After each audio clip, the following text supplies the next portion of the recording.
आजपासून सुरू होणारं पावसाळी अधिवेशन वादळी ठरणार। विरोधक शेतकरी ड्रग्ज महागाईच्या मुद्द्यावरून सरकारला घेणार, तर प्रत्येक प्रश्नाला उत्तर देणार, शिंदेंची ग्वाही।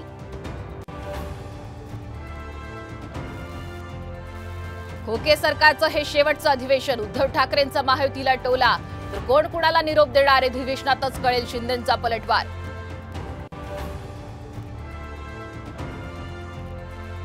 ठाणे मीरा भाईंदरमधील अनधिकृत पब बारवर बुलडोजर फिरवावा, मुख्यमंत्री शिंदेंचे मनपा आणि पोलीस आयुक्तांना निर्देश।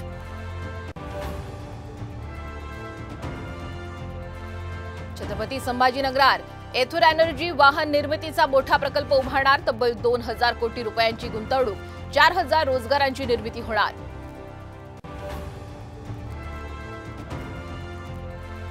तुकोबारायांच्या पालखीचं उद्या प्रस्थान, देहूतील सोहळ्याला मुख्यमंत्री उपस्थित राहणार, वारीसाठी हजारो वारकरी दाखल।